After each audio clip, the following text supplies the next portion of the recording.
Le silence n'est pas une faiblesse, c'est un pouvoir. Dans un monde où tout le monde cherche à être entendu, les plus sages choisissent d'observer. Parler moins ne te rend pas insignifiant, cela te rend imprévisible. Celui qui maîtrise le silence maîtrise son esprit, et celui qui maîtrise son esprit n'a plus besoin de prouver quoi que ce soit. Le silence n'est pas passivité, c'est l'autocontrôle. C'est la décision consciente de ne pas réagir à l'insignifiant, de ne pas se justifier devant celui qui n'écoute pas, de ne pas dépenser d'énergie dans ce qui n'apporte rien. Les personnes fortes n'ont pas besoin de crier pour se faire remarquer. Leur présence parle déjà, leur calme désarme. Leur silence confond les insécurités, car il transmet quelque chose qui ne peut pas être feint, la maîtrise intérieure. Marc Aurèle disait que la meilleure réponse à une offense est l'indifférence. Et il avait raison. Chaque fois que tu choisis de te taire face à la provocation, tu ne perds pas une discussion, tu gagnes en contrôle. Aujourd'hui, la société a confondu le bruit avec la pertinence. On nous a appris que parler est synonyme de pouvoir, alors qu'en réalité, parler sans penser est le perdre. Les réseaux, les débats inutiles et le besoin constant de validation nous ont rendus esclaves de l'exposition. Mais le silence brise cette chaîne. Il te donne une direction lorsque le monde crie des distractions. Apprendre à se taire est un art, une forme de stratégie. Ce n'est pas fuir, c'est protéger ton énergie. Ce n'est pas abandonner, c'est prioriser la paix avant l'orgueil. Le silence ne cherche pas l'approbation, il cherche la clarté. Et lorsque tu choisis cette clarté au-dessus du chaos, la véritable force ne réside pas dans ce que tu réponds, mais dans ce que tu décides de ne pas dire. Celui qui apprend à garder le silence ne s'éteint pas, il s'élève. Contrôle tes réactions. Le feu ne détruit pas parce qu'il existe, il détruit lorsqu'il est hors de contrôle. Il en va de même pour les émotions. Nous avons tous en nous une étincelle capable d'éclairer ou de consumer, et la différence réside dans la réaction. La plupart des gens répondent à l'impulsion instantanément, sans réfléchir. Mais celui qui maîtrise ses réactions, maîtrise son destin. Dans un monde qui pousse à répondre sans arrêt, à se défendre avant tout, garder son calme est devenu un acte de courage. Contrôler ta réaction ne signifie pas réprimer ce que tu ressens, c'est choisir de ne pas être esclave de cela. Les émotions ne sont pas le problème, c'est le manque de contrôle sur elles. Sénèque disait que la colère est une brève folie.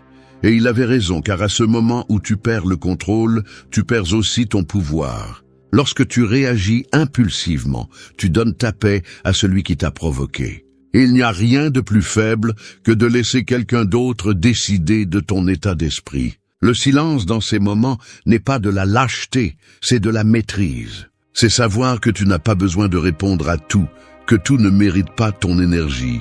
Contrôler tes réactions ne signifie pas rester indifférent, mais répondre avec conscience. Le stoïcien observe, analyse puis agit, parce qu'il comprend que chaque parole ou geste a des conséquences. Le sage ne cherche pas à gagner une discussion, il cherche à conserver sa paix, et cela demande de la discipline. Lorsque tu apprends à faire une pause avant de parler, à respirer avant de répondre, tu entraînes ton esprit à ne pas céder au chaos. Cette pause, bien qu'elle semble petite, est là où réside ton pouvoir. Les personnes impulsives vivent à la merci de l'extérieur. Si quelqu'un les offense, elles se dérangent. Si on les ignore, elles se frustrent.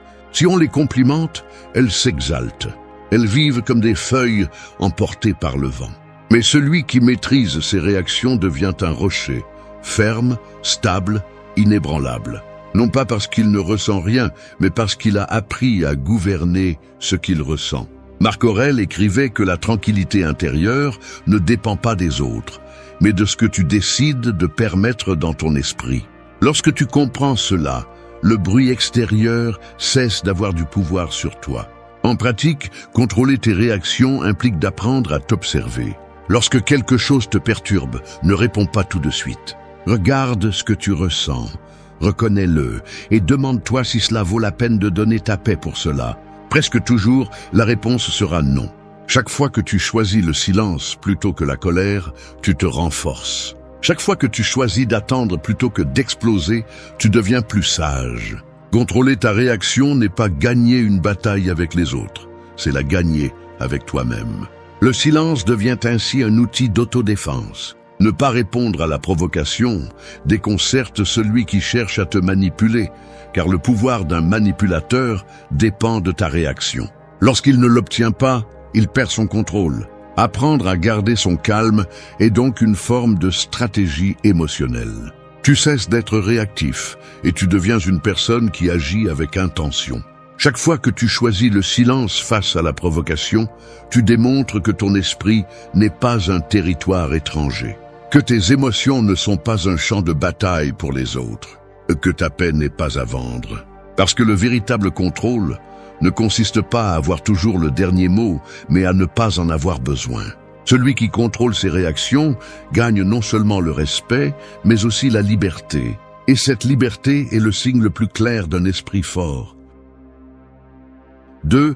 Parle seulement si cela améliore le silence. Les mots sont comme des flèches. Une fois lancés, il n'y a pas de moyen de les arrêter. Tu peux viser avec précision ou te laisser emporter par l'impulsion. Mais une fois qu'ils sortent, ils laissent une trace. Beaucoup parlent pour combler le vide, peu parlent pour apporter quelque chose. Nous vivons entourés de bruit, d'opinions sans réflexion, de voix qui cherchent plus l'attention que la vérité. C'est pourquoi le silence est devenu une rareté. Et celui qui sait quand parler et quand se taire démontre une sagesse que peu possèdent. Parler seulement si cela améliore le silence ne signifie pas te censurer, mais mesurer la valeur de tes mots. Avant de parler, demande-toi si ce que tu vas dire construit, si cela apporte de la clarté, si cela aide quelqu'un, ou si cela répond simplement à l'ego. L'ego cherche toujours à être le protagoniste. L'âme cherche un sens. Marc Aurèle disait que si ce n'est pas vrai, ni juste, ni nécessaire, il vaut mieux ne pas le dire. Chaque mot que tu prononces a un coût, et le sage choisit de payer seulement pour ce qui en vaut la peine. Le problème n'est pas de parler, mais de le faire sans réfléchir. À l'ère de l'exposition, où tout le monde a une opinion sur tout, le silence est devenu un signe de maturité. Tu n'as pas besoin de commenter chaque chose, ni de répondre à tout ce que tu entends. L'esprit fort choisit quand intervenir et quand laisser le temps parler. Le silence n'est pas vide, c'est de l'espace pour la réflexion. Quand tu parles calmement, tes mots pèsent plus. Non pas parce qu'ils sont plus forts, mais parce qu'ils naissent d'une pensée claire et non d'une émotion passagère. Épictète enseignait que nous avons 2 oreilles et une seule bouche, et ce n'est pas par hasard. Écouter le double de ce que tu parles te permet de comprendre plus et de juger moins. Celui qui écoute attentivement apprend à lire ce qui n'est pas dit, et il y a de la sagesse en cela. Les personnes impulsives interrompent, discutent, cherchent à s'imposer. Les personnes sages écoutent, analysent et pas aussi résister à la nécessité de te justifier. Tu n'as pas besoin d'expliquer tes décisions à ceux qui ne les comprennent pas, ni de convaincre ceux qui ne veulent pas écouter. Chaque explication inutile vole de l'énergie, et chaque mot dit pour plaire aux autres t'éloigne de ton centre. Parfois, le plus grand acte d'intelligence est de garder le silence face à l'incompréhension. Laisser tes actions parler pour toi est une forme de respect envers toi-même.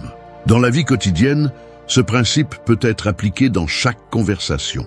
Ne réponds pas avec colère, ne commente pas par habitude, ne parle pas seulement pour remplir l'espace. Si ce que tu vas dire n'apporte pas de calme, de vérité ou de direction, le silence est préférable. Les mots sages ne cherchent pas l'attention, ils cherchent l'impact. Et cet impact n'est atteint que lorsqu'ils naissent de la sérénité, pas du bruit interne. Le silence n'est pas une absence de communication, c'est la forme la plus pure de celle-ci. Parce que le silence bien utilisé transmet le respect, l'autocontrôle et la force. Dans un monde qui crie, celui qui sait se taire se démarque, parce qu'il projette du pouvoir sans rien dire. Sénèque disait qu'un mot dit avec prudence vaut plus que 1000 lancés sans sens. Cette prudence est un signe de maîtrise personnelle, d'un esprit qui choisit la clarté sur la confusion. Alors la prochaine fois que tu ressens l'urgence de parler, souviens-toi de ceci. Toutes les pensées ne méritent pas une voix. Toute vérité n'a pas besoin de défense, et toute provocation ne mérite pas une réponse. Parle seulement si cela améliore le silence, Parce que celui qui maîtrise son mot démontre qu'il a déjà maîtrisé son esprit. Et dans cet équilibre entre parler et se taire, se trouve la véritable sagesse. 3. Laisse tes actes parler. Le monde en a assez des discours et des promesses, mais il est toujours affamé d'exemples. N'importe qui peut dire ce qu'il va faire, peu ont la cohérence pour le faire. Les mots séduisent, mais les actes convainquent. La force d'une personne ne se mesure pas à ce qu'elle dit d'elle-même, mais à la façon dont elle vit. Tu peux parler de discipline, mais c'est ta constance qui le démontre. Tu peux parler de paix, mais c'est ta façon de réagir qui la valide. Fioriture. Dans une société où tout est publié, où chaque réalisation doit être montrée pour se sentir réelle, agir en silence est devenu une forme de rébellion.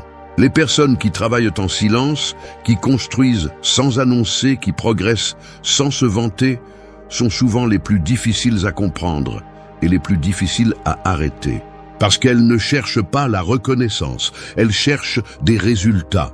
Elles ne perdent pas de temps à expliquer, elles l'investissent à faire. Épictète disait de ne pas dire ce que tu es, de le démontrer, et ce principe définit ceux qui vivent avec un but.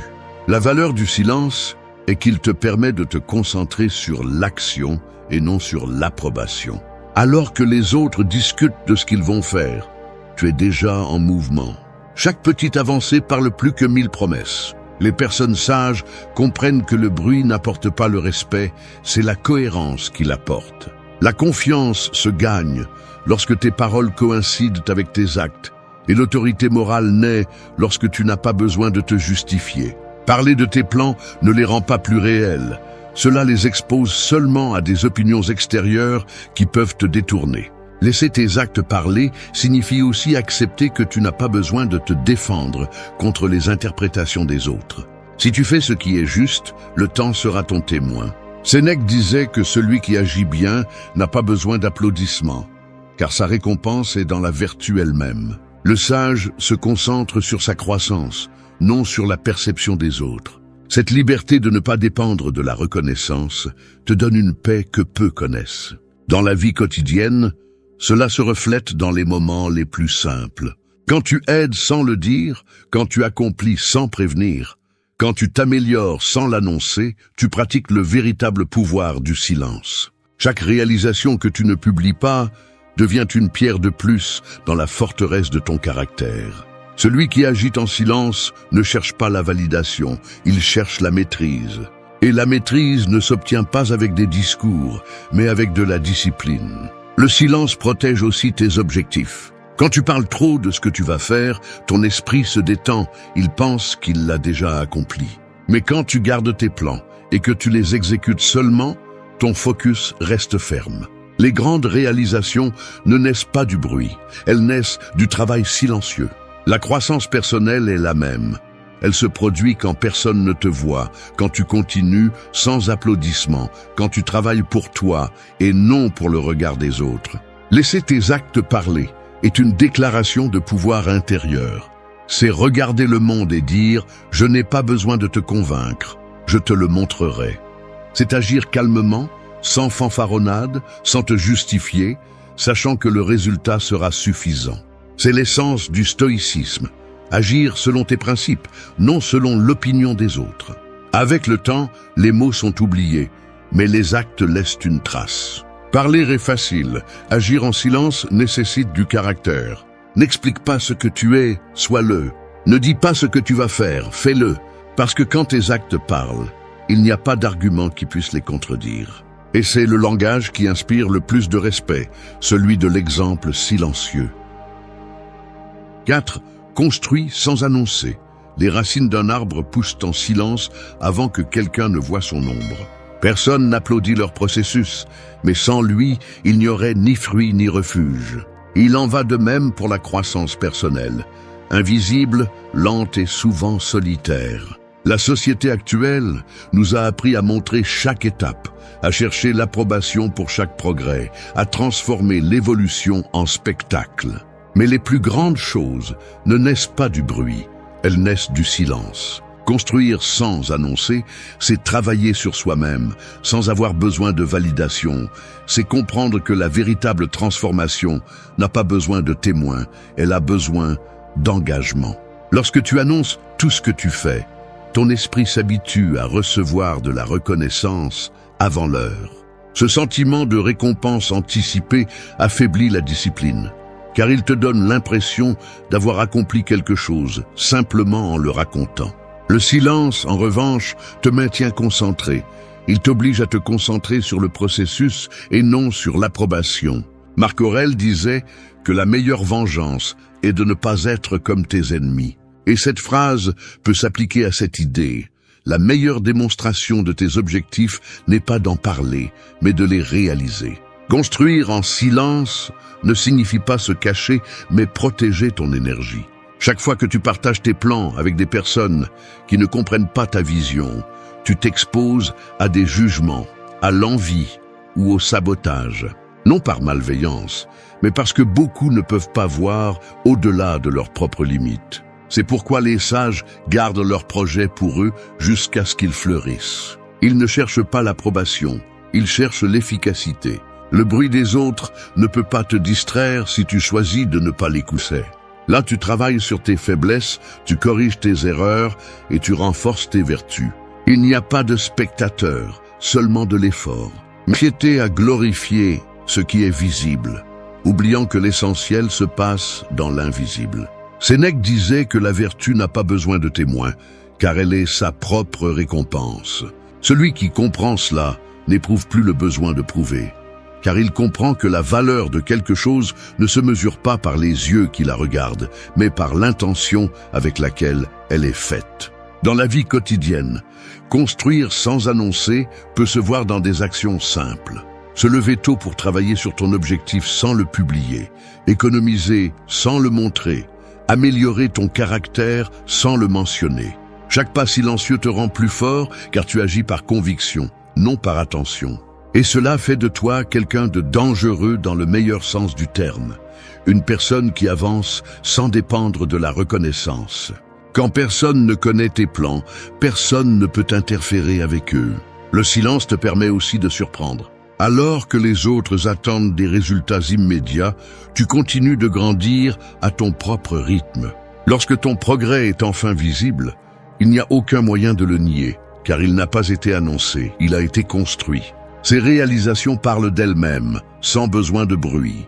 Le respect qui découle du résultat silencieux sera toujours plus puissant que l'admiration qui cherche à être provoquée. Construire sans annoncer est aussi une forme d'humilité.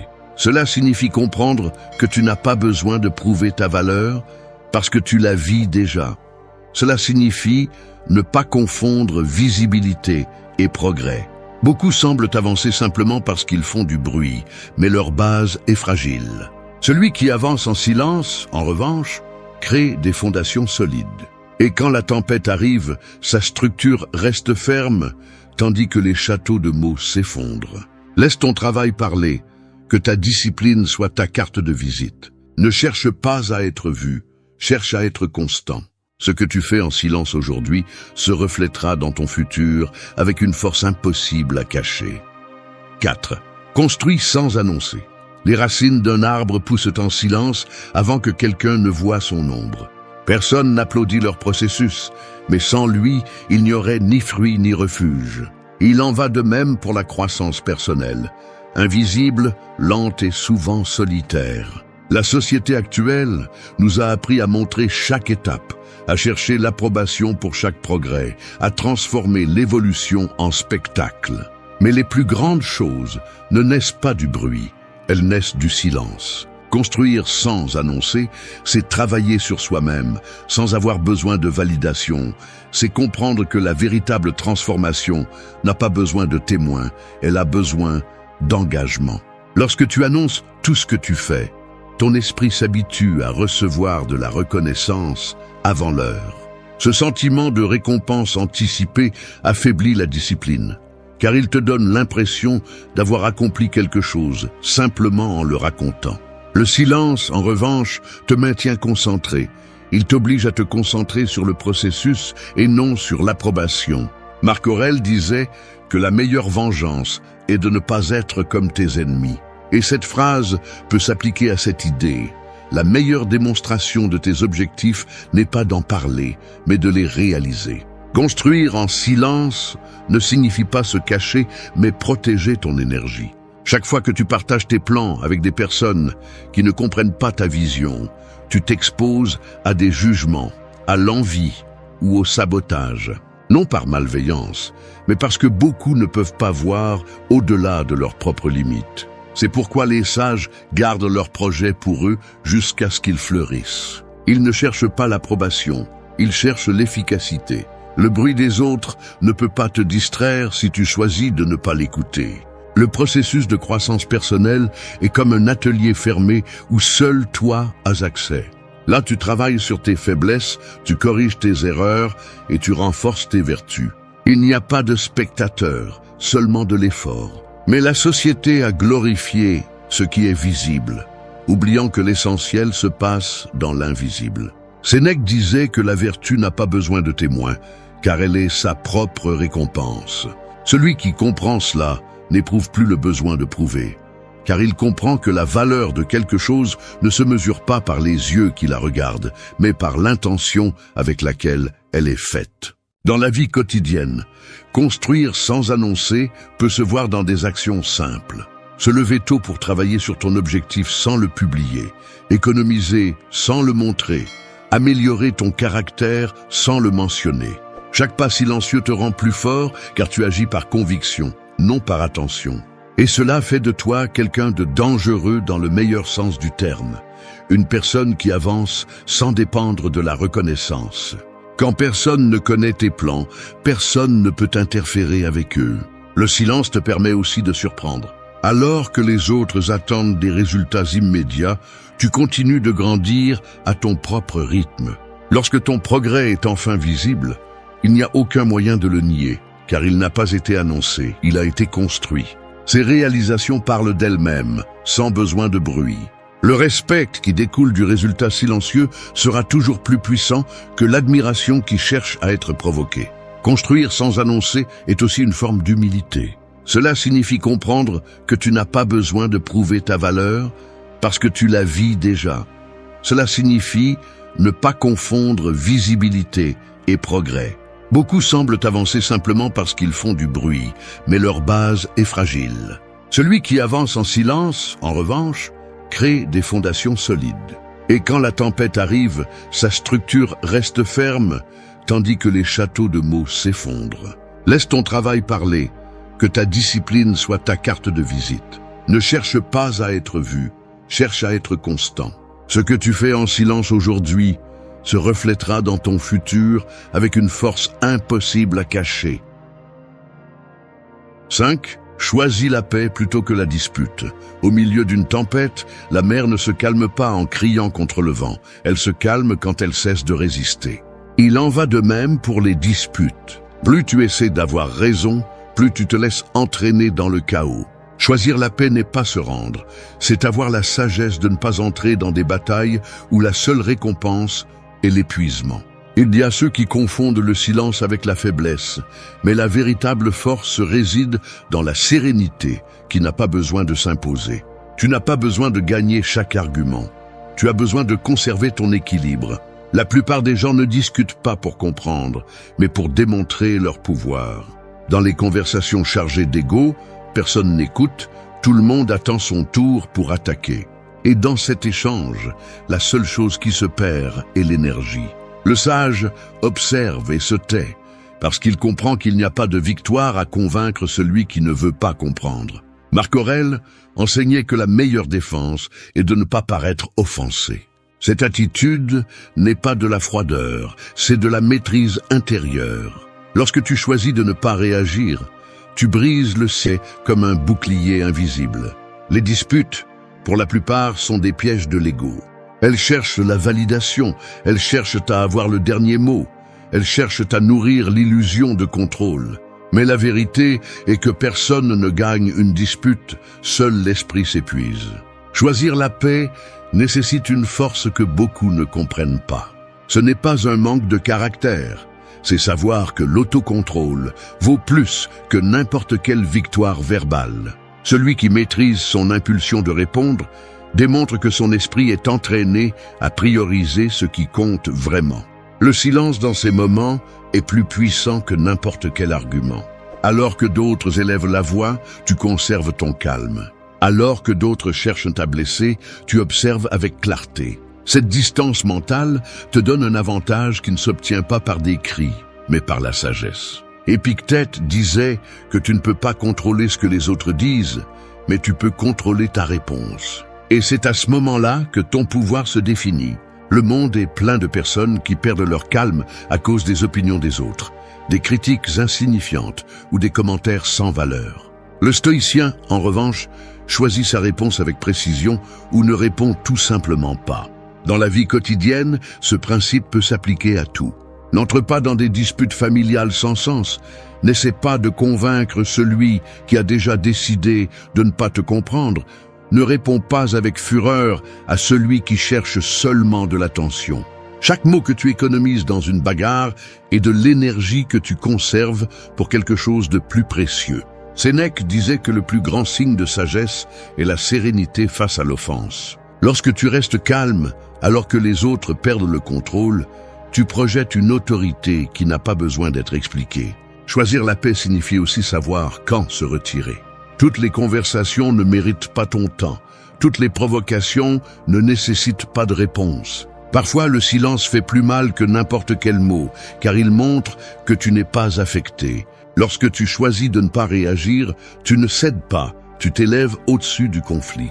L'esprit fort ne se noie pas dans la dispute. Il observe de loin et décide ce qui en vaut la peine. Avec le temps, tu découvres que discuter ne change pas les gens, mais ton exemple, oui. Le calme est plus contagieux que le cri, et le respect se gagne par la composture, pas par la confrontation.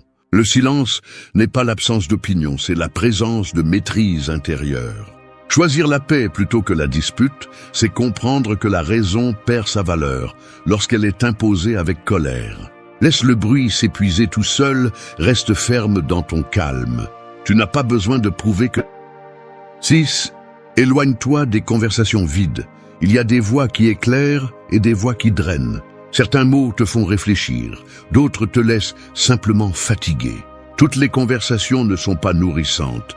Beaucoup ne font que remplir le silence par du bruit. À l'ère de la communication constante, apprendre à choisir de quoi et avec qui parler est devenu une forme d'auto-soin. S'éloigner des conversations vides n'est pas de l'arrogance, c'est de la sagesse. C'est comprendre que chaque mot que tu entends ou prononces a un impact sur ton énergie mentale. Et si cela ne te rapproche pas de la clarté, cela t'éloigne d'elle. Le temps perdu dans des bavardages sans but est le même que tu pourrais investir pour grandir, créer ou simplement te reposer. Beaucoup parlent par habitude, pour remplir l'air par peur du silence. Mais celui qui a appris à être à l'aise dans le calme n'a pas besoin de parler de tout. Sénèque disait que la conversation avec les sages t'élève, tandis que la conversation avec les fous te tire vers le bas. La différence réside dans ce que tu cherches à obtenir, la sagesse ou la distraction. Les conversations vides se déguisent en proximité, mais en réalité, elles te déconnectent de toi-même. Ce sont celles où tout tourne autour de la plainte, du potin, de la comparaison.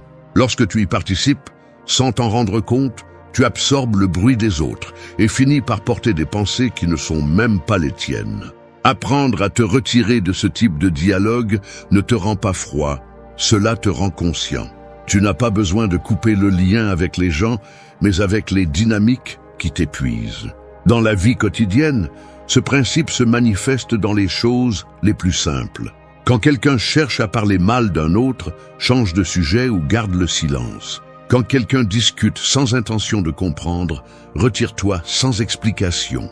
Toutes les opinions ne méritent pas de réponse, ni toutes les conversations ne méritent ton attention. Parler moins ne te rend pas distant, cela te rend sélectif. Les mots sont comme de la nourriture pour l'esprit.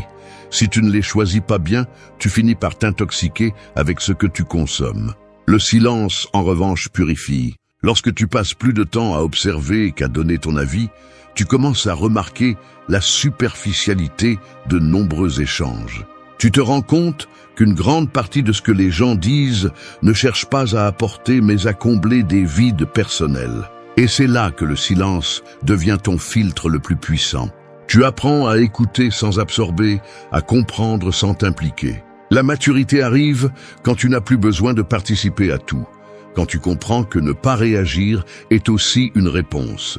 Épictète disait que le sage ne s'entoure pas de bavards, car son temps est son plus grand trésor. En ce sens, s'éloigner des conversations vides est un acte de respect envers ton esprit. Tu ne peux pas maintenir la clarté si tu écoutes du bruit toute la journée. Tu as besoin d'espace mental pour penser, pour ressentir, pour créer. Et cet espace est obtenu lorsque tu réduis l'inutile. Chaque mot que tu ne prononces pas, chaque sujet que tu décides de ne pas suivre est un pas vers la sérénité. Le silence sélectif n'est pas de l'isolement, c'est de la direction. Il te permet de protéger ton énergie émotionnelle et de rester concentré sur ce qui compte vraiment. Lorsque tu choisis de te taire face au vide, tu conserves de la force pour l'essentiel. Parce que pendant que d'autres gaspillent leur voix sur des futilités, tu la réserves pour l'important. C'est la différence entre un esprit dispersé et un esprit discipliné. S'éloigner des conversations vides ne signifie pas rejeter le monde, mais purifier ton environnement. Choisir avec qui tu partages tes pensées définit la qualité de ta paix. Chaque dialogue peut t'élever ou te drainer, et c'est toi seul qui décides à qui tu donnes ton attention.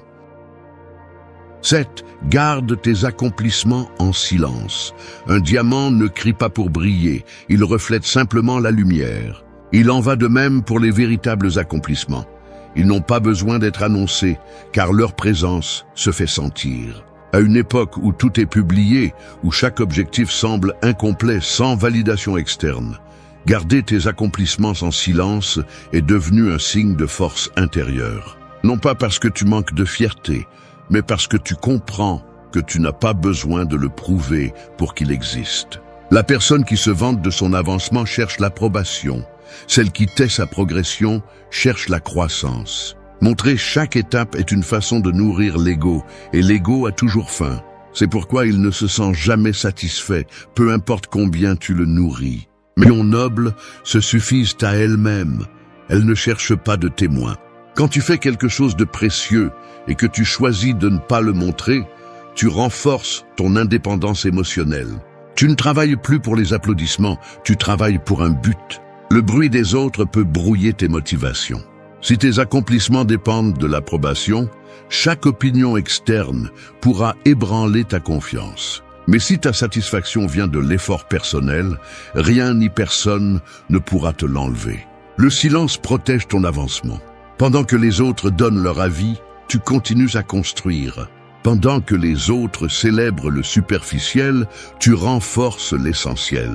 Le succès le plus solide est celui qui se consolide dans la discrétion. Garder tes accomplissements te libère aussi de la comparaison. Quand tu ne montres pas ce que tu fais, tu ne rentres pas dans la compétition de l'ego.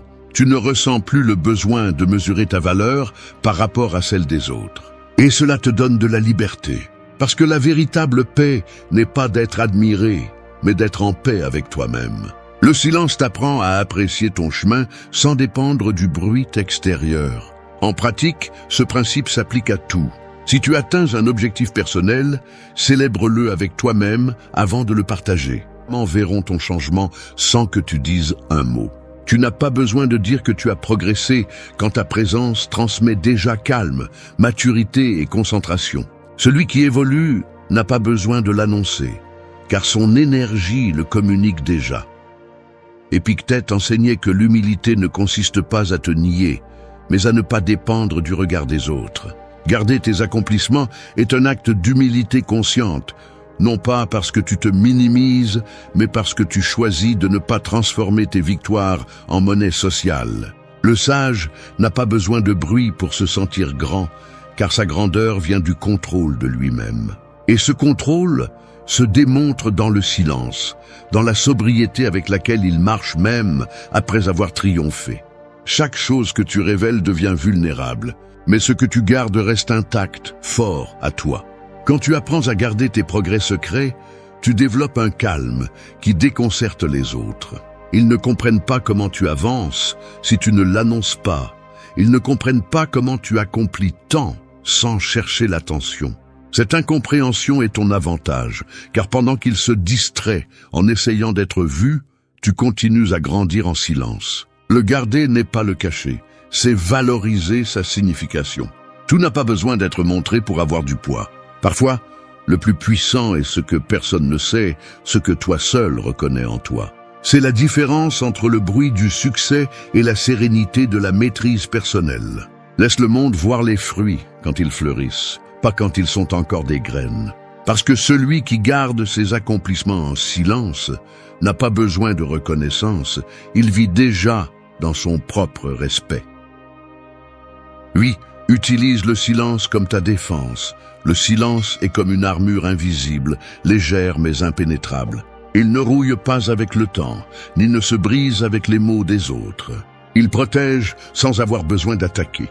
Dans un monde où tout le monde réagit, répondre par le silence est une forme de pouvoir qui déconcerte. Non pas parce que tu n'as rien à dire, mais parce que tu sais que tout ne mérite pas une réponse. Celui qui maîtrise le silence devient imprévisible, et c'est dans cette imprévisibilité que réside sa force. Quand quelqu'un te provoque, il attend ta réaction. Quand quelqu'un te critique, il cherche à se nourrir de ton énergie. Mais si tu choisis de ne pas répondre, tu brises son jeu. La provocation perd son sens face à la sérénité. Épictète disait que ce qui t'affecte n'est pas ce que les autres te disent, mais comment tu décides de l'interpréter. Le silence, alors, devient une barrière mentale qui sépare ce que les autres projettent de ce que tu choisis d'accepter. Tu ne peux pas contrôler les intentions des autres, mais tu peux contrôler ta réponse, et le silence est la réponse la plus puissante de toutes. Utiliser le silence comme défense ne signifie pas fuir ou se cacher. C'est avoir la clarté de comprendre que discuter avec l'ignorance, l'envie ou la provocation est comme se battre contre le vent. Peu importe combien tu te bats, tu finis seulement épuisé. La véritable force consiste à rester ferme pendant que le bruit passe. Marc Aurèle enseignait que la meilleure forme de défense est de ne pas être affecté. Non pas parce que tu ne ressens rien, mais parce que tu as appris à ne pas laisser l'extérieur gouverner ton intérieur. Le silence te protège aussi de toi-même. Il t'apprend à faire une pause avant de parler, à réfléchir avant de réagir. Dans cette pause, souvent le regret est évité. Les mots dits sous l'impulsion peuvent te blesser plus que n'importe quelle action. Mais le silence laisse place à la réflexion.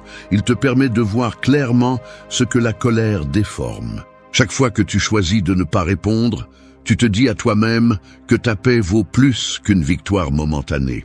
Dans la vie quotidienne, le silence peut être ton plus grand allié. Quand quelqu'un te juge injustement, garde le silence. Non pas parce que tu acceptes l'offense, mais parce que tu sais que la vérité n'a pas besoin de défense.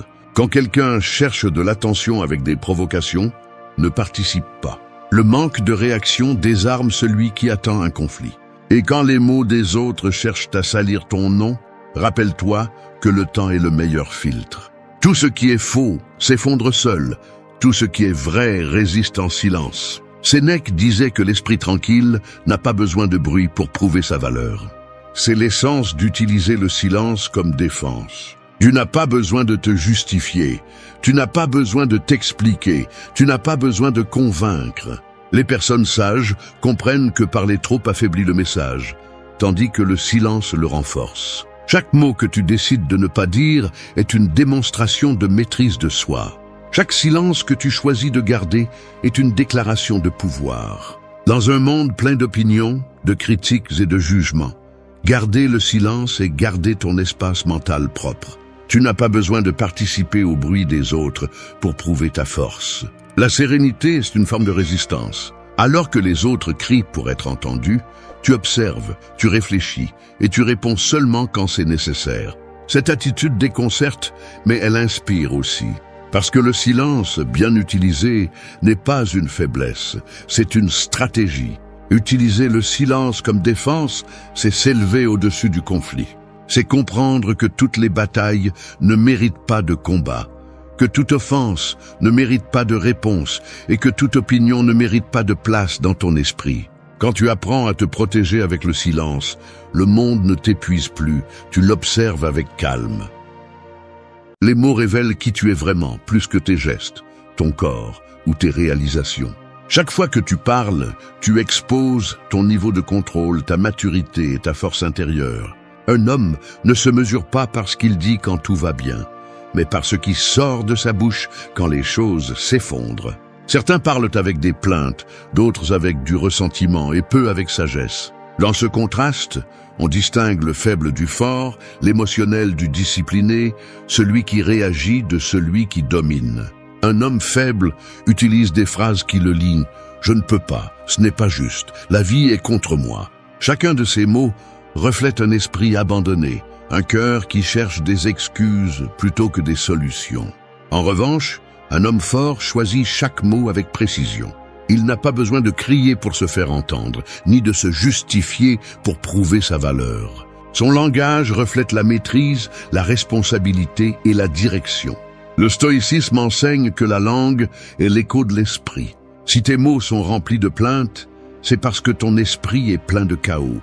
Mais quand tes mots reflètent le calme, l'acceptation et l'action, c'est parce que tu as conquis le plus difficile, toi-même. Cette vidéo ne parle pas de parler joliment, mais de parler avec un but. D'arrêter d'utiliser le langage comme une échappatoire et de commencer à l'utiliser comme une arme de clarté. Parce que ce que tu dis crée ton monde, et un homme qui contrôle sa parole contrôle son destin. Maîtrise ta langue avant de parler. Un couteau peut couper du pain ou blesser, cela dépend de qui le tient. Il en va de même pour les mots. Ils sont des outils ou des armes selon l'esprit qui les utilise. La plupart des hommes parlent sans réfléchir, tirant des phrases comme des balles qu'ils regrettent ensuite. Mais un homme qui maîtrise son langage domine son monde, car il comprend que chaque mot a du poids, une direction et une conséquence. Il n'a pas besoin d'orner son discours, ni de remplir les silences pour se sentir en sécurité. Il sait que parler sans contrôle revient à céder son pouvoir. Le langage révèle le niveau d'autogouvernement qu'un homme possède. Quand quelqu'un dit « je ne peux pas »,« on ne me laisse pas » ou « c'est comme ça que je suis », il montre les chaînes qui le retiennent prisonnier. Ce sont des phrases qui semblent petites, mais qui construisent des murs invisibles autour de l'esprit. En revanche, un homme fort choisit des mots qui le projettent vers l'avant. Il ne dit pas « je ne peux pas », il dit « j'apprendrai ». Il ne dit pas « j'abandonne », il dit « je n'ai pas encore terminé ». Changer de langage n'est pas seulement une question de parler différemment, c'est une question de penser différemment. Les mots ne communiquent pas seulement ce que tu ressens, ils créent aussi ce que tu penses. Le stoïcisme enseigne que le langage doit être précis, serein et honnête. Marc Aurèle disait que nous devons parler seulement quand ce que nous disons est meilleur que le silence. Un homme sage comprend que le silence communique aussi, et que la maîtrise verbale naît de la maîtrise mentale. Si ton esprit est chaotique, tes mots le seront aussi. Si ton esprit est clair, tes mots couperont avec précision.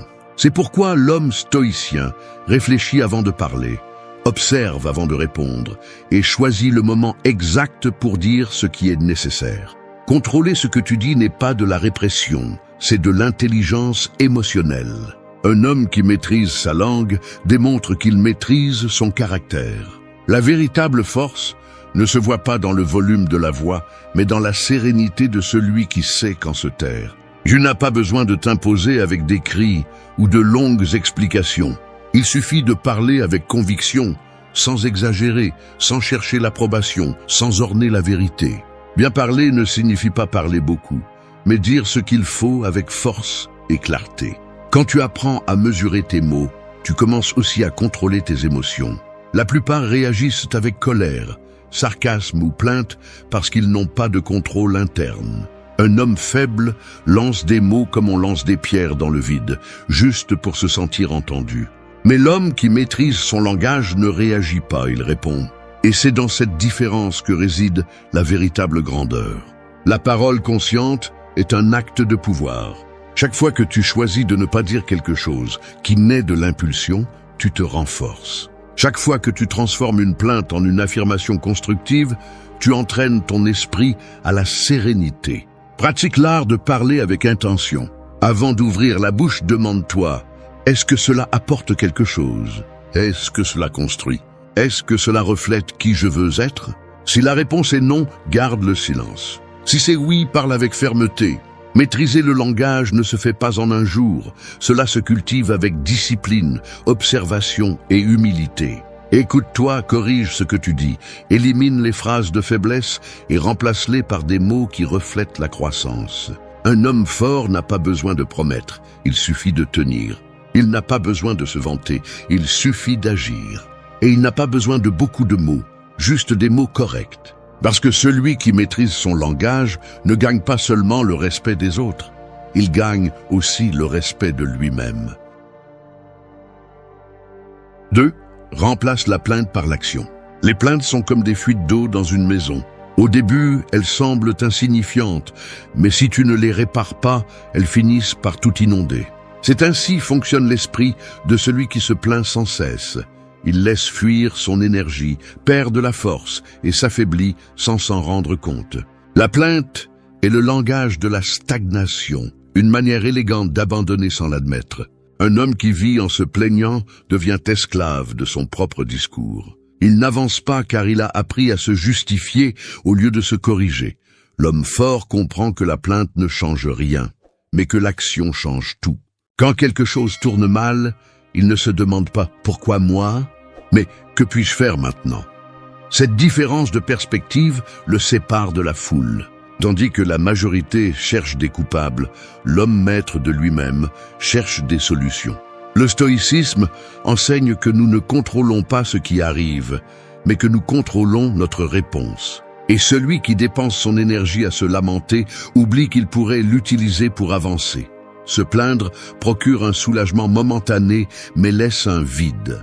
C'est une habitude déguisée en exutoire, qui ne fait qu'alimenter la faiblesse. Chaque fois que tu te plains, tu renforces un récit où tu es victime des circonstances. Mais l'homme sage, celui qui domine son esprit, comprend que rien ne change tant qu'il ne change pas lui-même. Si quelque chose ne lui plaît pas, il agit. Si quelque chose le blesse, il apprend. Si quelque chose ne peut être changé, il l'accepte avec fermeté et continue. Non pas parce qu'il est indifférent, mais parce qu'il valorise trop son temps pour le gaspiller en mots inutiles. L'homme qui se plaint tout le temps cherche du réconfort. Celui qui agit cherche des résultats. Et c'est dans cette différence que se mesure la force. Tu peux choisir d'utiliser ta voix pour te lamenter ou pour donner un ordre à ta volonté. Sénèque disait « Ce n'est pas que nous ayons peu de temps, mais que nous en perdons beaucoup. » Chaque plainte est une seconde perdue, une pensée mal investie, une occasion manquée d'avancer. Remplacer la plainte par l'action demande de la discipline. Cela signifie t'observer, repérer ces phrases automatiques qui surgissent quand quelque chose te déplaît et les remplacer par des décisions. Au lieu de dire « c'est difficile », dis « je vais le faire pas à pas ». Au lieu de dire « rien ne change », dis « je commence aujourd'hui ». Ce n'est pas de la magie, c'est un entraînement mental. Chaque mot que tu changes transforme une attitude et chaque attitude transformée te rapproche de l'homme que tu veux devenir.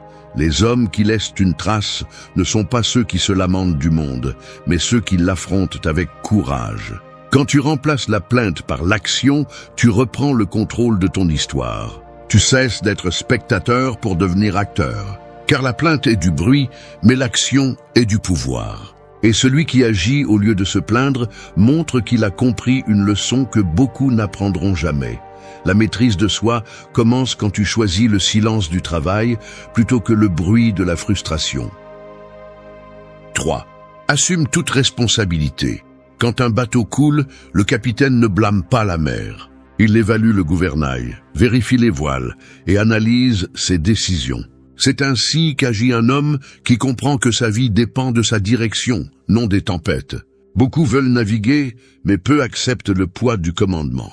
Il est plus facile de blâmer le destin, les parents, la société ou la chance, que de se regarder dans le miroir et de reconnaître que l'on tient soi-même le gouvernail. La responsabilité ne consiste pas à porter des blâmes, mais à assumer le contrôle. Celui qui l'évite vit piégé dans l'excuse, celui qui l'embrasse devient maître de son destin. Chaque fois que tu dis « ce n'est pas ma faute », tu donnes du pouvoir. Tu déclares que quelque chose en dehors de toi contrôle ta vie. Cette phrase, si commune, si légère, est l'hymne des faibles. Les hommes forts ne cherchent pas des coupables, ils cherchent des causes. Ils ne se lamentent pas, ils corrigent. Ils ne se justifient pas, ils apprennent. Le stoïcisme enseigne que la liberté commence lorsque tu arrêtes de blâmer et que tu commences à répondre avec maturité. Le mot « responsabilité » vient de « répondre ». Un homme responsable n'attend pas que le monde change. Il répond par l'action à ce qu'il ne peut pas changer. Assumer la responsabilité fait mal, car elle te confronte à la vérité. Cela signifie accepter que tes résultats sont le reflet de tes décisions. Personne d'autre n'est responsable de ta discipline, de ton caractère ou de ton destin. Et bien que cela puisse sembler lourd, c'est aussi la chose la plus libératrice que tu puisses comprendre. Si tu l'as créé, tu peux le transformer. C'est la racine du pouvoir personnel. Mais la plupart préfèrent le rôle de victime, car il est plus confortable et n'exige pas de croissance. La plainte suscite la compassion, la responsabilité exige la transformation. L'homme qui assume sa vie ne se victimise pas. S'il échoue, il l'admet. S'il perd, il évalue. S'il souffre, il y fait face. Il ne cherche pas la pitié ni la justification, car il comprend que rien ne change tant qu'il ne le fait pas. Sénèque disait que aucun vent n'est favorable pour celui qui ne sait pas où il va. Et avoir un cap implique de reconnaître que tu décides où diriger le gouvernail, même lorsque la mer ne coopère pas. C'est la différence entre un homme guidé par son esprit et un autre entraîné par ses émotions. Accepter la responsabilité ne te rend pas parfait, cela te rend conscient.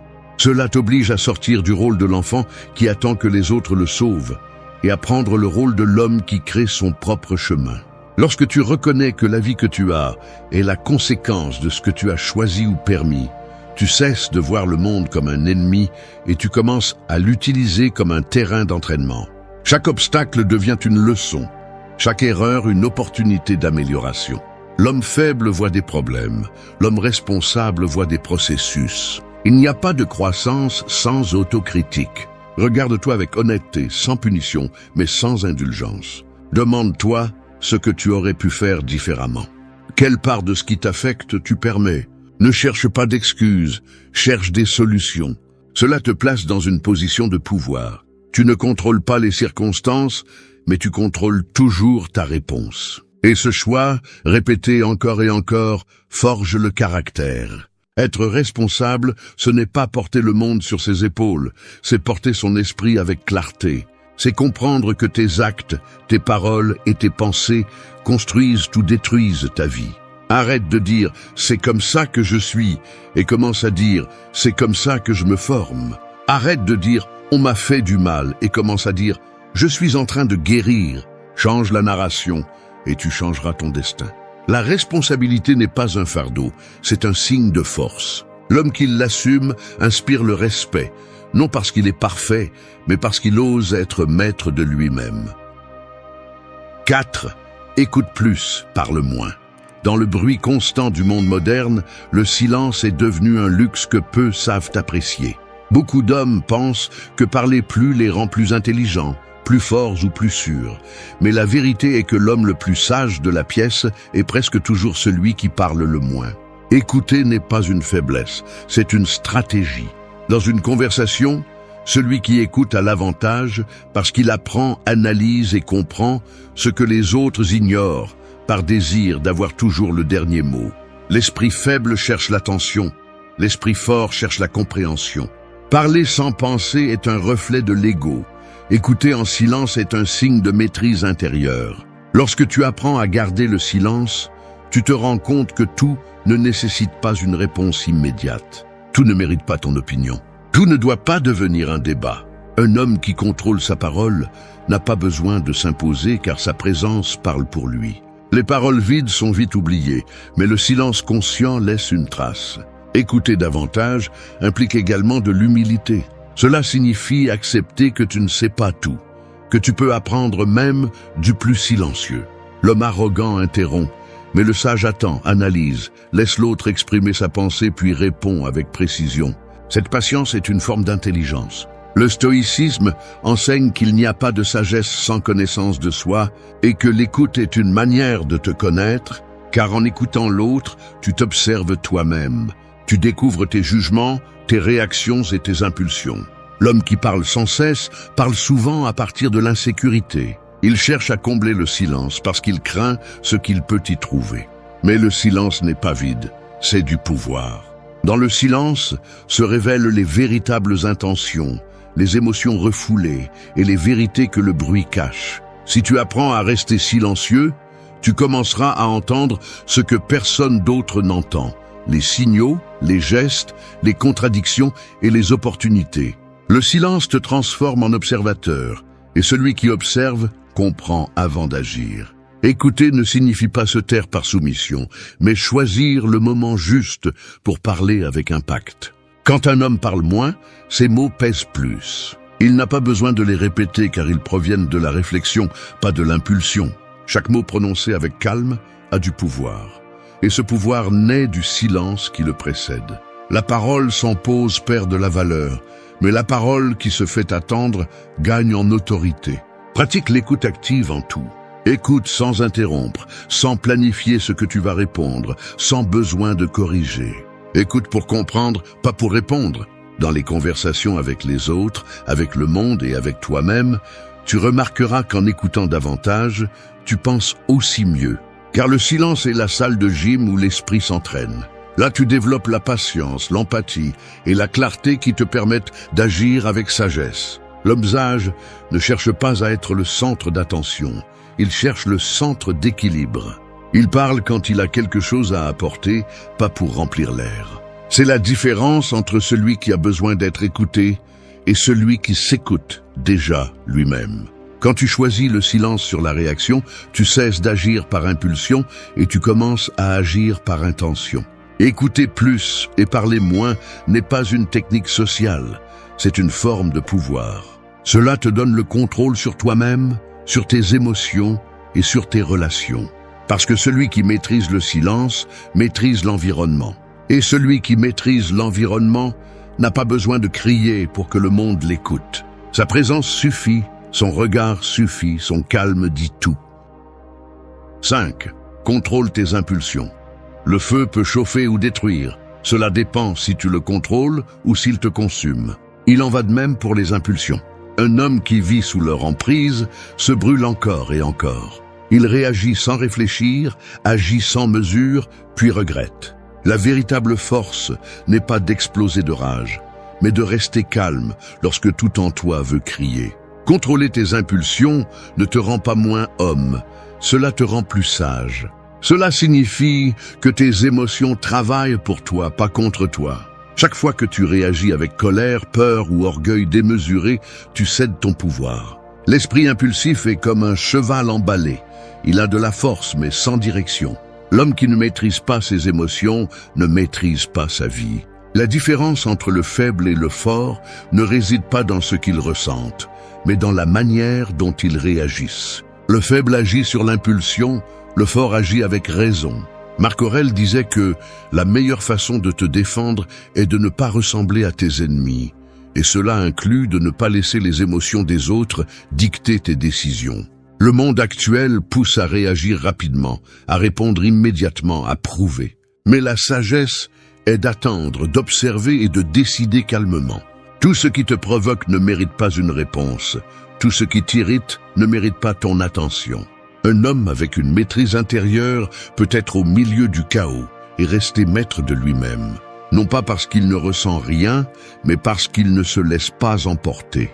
L'autocontrôle n'est pas de la froideur, c'est de la maturité. C'est la capacité de choisir quelles batailles valent ton énergie et quelles émotions méritent ton attention. Contrôler les impulsions nécessite de l'entraînement. Commence par observer tes réactions. Remarque quand la colère monte, quand l'orgueil s'active, quand l'ego veut avoir raison. Dans ces moments, respire et attends. La pause est la différence entre l'erreur et la bonne décision. Chaque fois que tu choisis de ne pas répondre impulsivement, tu deviens plus fort. Tu reprogrammes ton esprit pour agir avec sagesse, pas avec instinct.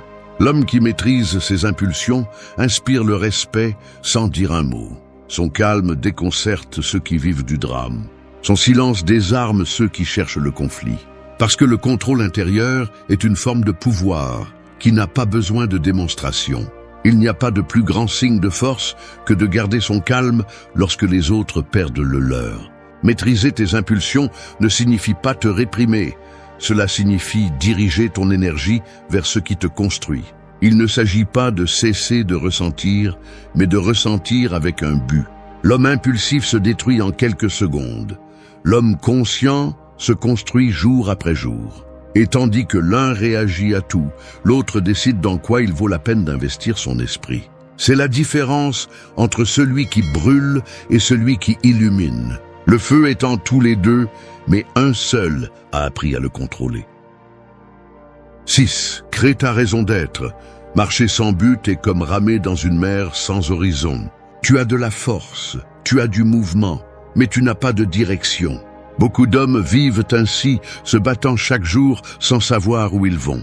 Ils se réveillent, travaillent, répètent, mais à l'intérieur, ils se sentent vides. Non pas parce qu'ils manquent d'opportunités, mais parce qu'ils manquent de sens. Un homme sans but devient l'esclave du moment.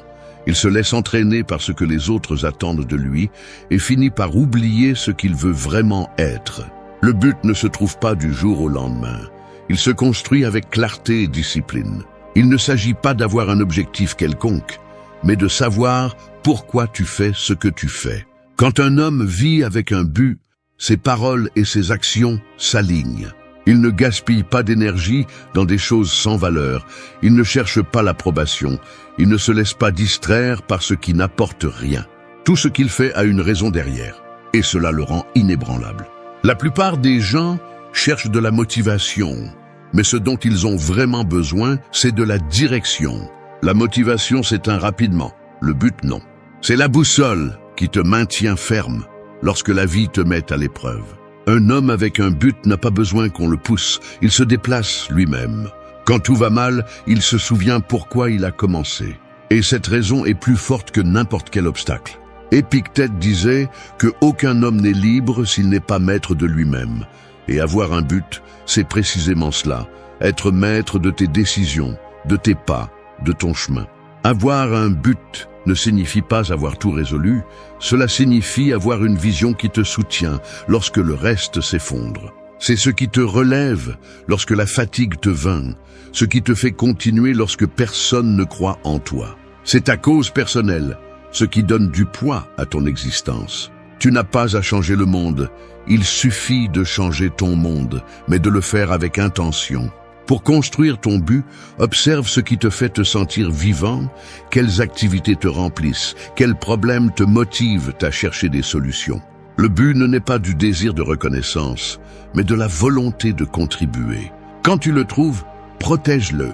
Ne laisse pas l'opinion des autres l'affaiblir. Les hommes sans but essaieront toujours de te convaincre que le tien ne vaut pas la peine, car ils sont mal à l'aise de voir quelqu'un avec une direction. Vivre avec un but implique aussi un sacrifice. Tu ne peux pas avoir de clarté sans renoncement. Chaque choix t'éloignera de quelque chose, et c'est bien. Tu ne peux pas tout poursuivre, mais tu peux te concentrer sur ce qui compte vraiment. Ce choix sépare l'homme ordinaire de l'homme conscient. Le premier cherche le plaisir, le second cherche le sens. Un but ferme transforme les jours ordinaires en partie d'une mission. Il te donne du calme dans la confusion, de la concentration dans le chaos et de la force dans la défaite. Quand tu sais pourquoi tu fais ce que tu fais, tu n'as pas besoin de validation. Le but ne crie pas, il guide. Et quand un homme marche avec un but, même son silence a une direction. 7. Améliore-toi chaque jour. Le fer ne devient une épée que lorsqu'il passe par le feu. Un homme se forge également de cette manière, en affrontant l'inconfort quotidien, en supportant la pression et en apprenant à se modeler avec patience. Mais beaucoup fuient le feu parce qu'ils ne veulent pas ressentir de douleur, ils ne veulent pas faire d'efforts, ils ne veulent pas changer. Et c'est la raison pour laquelle ils n'évoluent jamais. La différence entre l'homme ordinaire et l'homme fort réside dans ce que chacun fait chaque jour, même lorsqu'il n'en a pas envie. Le premier cherche le confort, le second cherche la croissance. S'améliorer chaque jour ne consiste pas à rivaliser avec les autres, mais à se surpasser soi-même. L'ennemi n'est pas celui qui t'entoure, c'est l'homme que tu étais hier. Chaque jour, tu as l'opportunité de corriger quelque chose, d'apprendre quelque chose, de renforcer quelque chose. Tu n'as pas besoin de grands bonds, seulement de pas constants. La discipline est le véritable moteur du changement, pas la motivation. Parce que la motivation dépend de l'humeur, mais la discipline dépend de l'engagement. Et l'homme qui s'engage dans sa croissance ne recule jamais, même s'il avance lentement. Le progrès ne se mesure pas en mots, mais en action. Il ne sert à rien de dire « je veux m'améliorer » si tu continues à répéter les mêmes erreurs. Il ne sert à rien de désirer une vie différente si tu ne changes pas tes habitudes. S'améliorer chaque jour, c'est avoir le courage de se regarder avec honnêteté et de se dire la vérité, même quand ça fait mal. C'est reconnaître ses erreurs sans se punir, mais sans se justifier. C'est se lever un peu plus tôt, faire un effort supplémentaire quand tu es déjà fatigué, rester ferme quand personne ne te voit. C'est le travail invisible qui façonne la grandeur. Le stoïcisme enseigne que l'excellence n'est pas un acte, mais une habitude. Elle n'est pas atteinte soudainement, elle est construite avec des décisions quotidiennes. Marc Aurèle écrivait chaque matin dans son journal pour se corriger, s'observer et rester ferme dans ses principes. Il n'espérait pas être parfait, juste être meilleur qu'hier. Et c'est ce qu'un homme conscient doit aspirer à faire. Chaque jour que tu t'observes, te corriges et agis avec un but, tu gagnes du terrain contre la médiocrité. L'amélioration constante exige de l'humilité. Tu dois accepter qu'il y a toujours quelque chose que tu ne sais pas, quelque chose que tu peux faire mieux. L'orgueil est le plus grand ennemi du progrès, car il te convainc que tu es déjà prêt, que tu en sais déjà assez, que tu es déjà arrivé. Mais le véritable sage n'arrête jamais d'apprendre, ne cesse jamais de s'entraîner, ne cesse jamais de se remettre en question. Un homme en croissance reste en mouvement, même si le chemin est dur. Il préfère l'inconfort du progrès au confort de la stagnation. Chaque jour que tu reportes ton amélioration, tu renforces ta faiblesse. Chaque excuse que tu répètes devient une chaîne de plus. Mais chaque effort quotidien, aussi petit soit-il, devient une brique qui soutient ta force. Améliore ton corps, ton esprit, ton caractère. Lis plus, réfléchis plus, agis mieux. Non pour la reconnaissance, mais pour le respect de soi. Parce que le véritable respect ne se gagne pas avec des mots, il se gagne avec la cohérence. L'homme qui s'améliore chaque jour ne cherche pas à être admiré, il cherche à être utile. Il sait que la maîtrise de soi ne se réalise pas en un instant, mais dans une bataille quotidienne avec soi-même. Il ne rivalise pas avec le monde, il rivalise avec son passé. Et tandis que d'autres attendent le moment parfait pour commencer, lui travaille déjà. La perfection n'existe pas, mais l'amélioration constante, oui. Et c'est le chemin de l'homme qui comprend que le succès ne se trouve pas. Il se construit, pas à pas, jour après jour, jusqu'à ce qu'un jour, sans s'en rendre compte, il devienne tout ce qu'il a rêvé d'être. Oui, trouve la force dans le silence. Les montagnes ne parlent pas, mais leur présence impose le respect. La mer ne crie pas, mais sa force est indiscutable. Ainsi devrait être l'homme qui a appris à trouver du pouvoir dans le silence. Nous vivons à une époque où le bruit domine, où tout le monde veut donner son avis, se justifier, se montrer. Mais l'homme vraiment fort n'a pas besoin de prouver quoi que ce soit, car son calme parle plus que ses mots. Le silence n'est pas une absence, c'est une maîtrise. C'est la preuve que tu as conquis ton intérieur au point de ne pas avoir besoin d'approbation ni de réaction. Trouver la force dans le silence ne signifie pas fuir le monde, mais agir sans dépendre du bruit qui l'accompagne.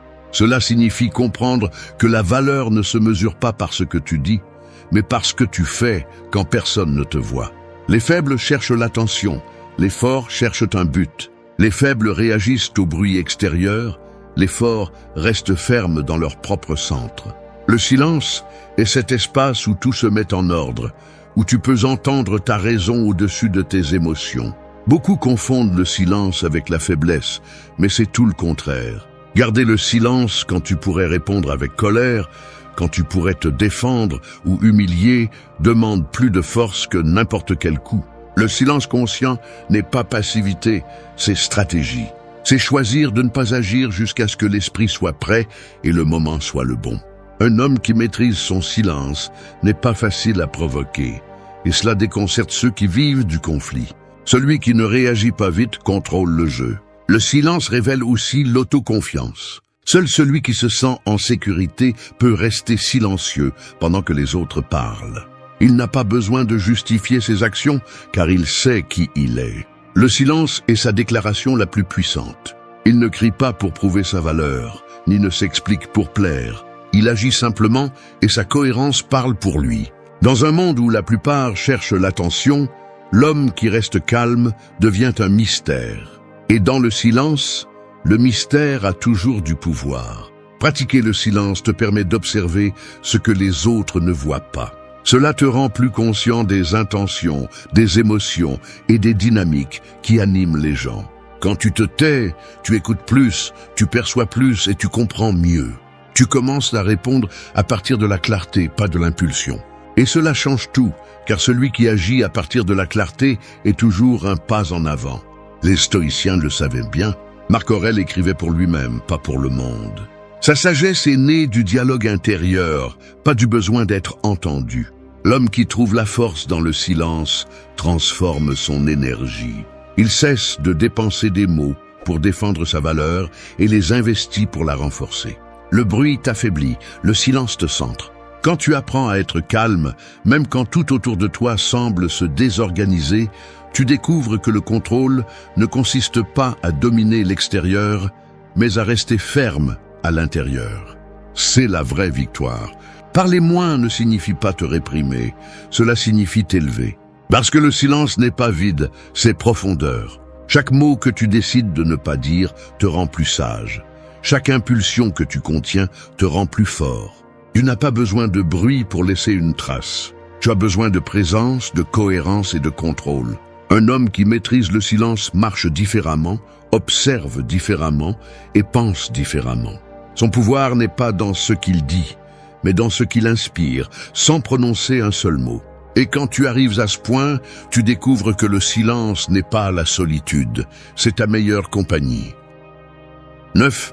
Apprenez à dire non sans culpabilité. L'homme qui ne sait pas dire non vit prisonnier des désirs des autres. Il est comme une porte ouverte au vent, qui laisse entrer tout, même ce qui le détruit. Dire non est un acte de liberté, non d'arrogance. C'est la limite qui sépare ce qui protège votre paix de ce qui la vole. Mais beaucoup craignent de prononcer ce mot, parce qu'ils pensent que cela les fera paraître froids, égoïstes ou distants. Cependant, celui qui ne pose pas de limites se perd lui-même en essayant de plaire à tout le monde. Dire non sans culpabilité est un signe de maturité. Cela signifie que vous comprenez que vous ne pouvez pas être partout, ni aider tout le monde, ni accepter tout ce qu'on vous demande. La culpabilité est la chaîne qui maintient les hommes faibles pris au piège, dans des engagements qu'ils ne désirent pas. Mais l'homme fort, celui qui se respecte, sait que chaque non bien dit est une affirmation silencieuse de sa valeur. Il ne rejette pas par dédain, il rejette par respect de soi. Le non est l'outil de celui qui a appris à prioriser son énergie, son temps et sa direction. Chaque fois que vous dites oui, juste pour éviter les conflits, vous trahissez une partie de vous. Et cette trahison répétée vous use plus que n'importe quel rejet. Un homme sage comprend que le non ne blesse pas quand il est dit avec clarté et fermeté. Vous n'avez pas besoin de le justifier, ni de l'expliquer, ni de l'embellir. Il suffit de savoir que dire non à ce qui vous éloigne de votre but et dire oui à ce qui vous rapproche de votre croissance. Le stoïcisme enseigne que tout ne mérite pas votre attention. Et cela inclut les demandes, les opinions et les exigences des autres. Vous ne pouvez pas contrôler ce que les autres pensent de vous, mais vous pouvez contrôler ce que vous permettez. Dire non ne vous rend pas insensible. Cela vous rend maître de votre vie. Les hommes sans limite finissent par porter des problèmes qui ne leur appartiennent pas, épuisés à essayer de soutenir ce qu'ils n'auraient jamais dû accepter. Apprendre à dire non signifie aussi accepter que tout le monde ne comprendra pas, et c'est bien. Tout le monde n'a pas à comprendre vos décisions, car tout le monde ne partage pas votre chemin. Celui qui se sent offensé par votre limite montre qu'il ne vous appréciait que pour ce qu'il pouvait obtenir de vous. Dire non démasque les intentions et c'est l'une de ses plus grandes vertus. Il vous montre qui vous respecte vraiment et qui vous utilise seulement. Pratiquez le non comme celui qui entraîne un muscle. Au début, c'est difficile, mais avec le temps, cela devient naturel. Vous n'avez pas besoin de le crier, il suffit de le maintenir avec sérénité. Un non ferme, prononcé sans colère ni doute, vaut plus que 1000 excuses forcées. Car l'homme qui apprend à dire non sans culpabilité démontre qu'il a déjà compris l'essentiel. Que son temps, son énergie et sa paix ne sont pas des monnaies pour acheter l'acceptation. Ce sont des trésors que seul un homme avec une maîtrise intérieure sait protéger. Merci d'être resté jusqu'à la fin de la vidéo. Si vous avez tout vu, commentez « Je suis stoïcien » comme notre signe secret, indiquant que vous êtes un véritable apprenant du stoïcisme. N'oubliez pas de vous abonner et de liker la vidéo si elle vous a plu. Rendez-vous dans la prochaine vidéo et rappelez-vous, continuez à cultiver votre esprit stoïque.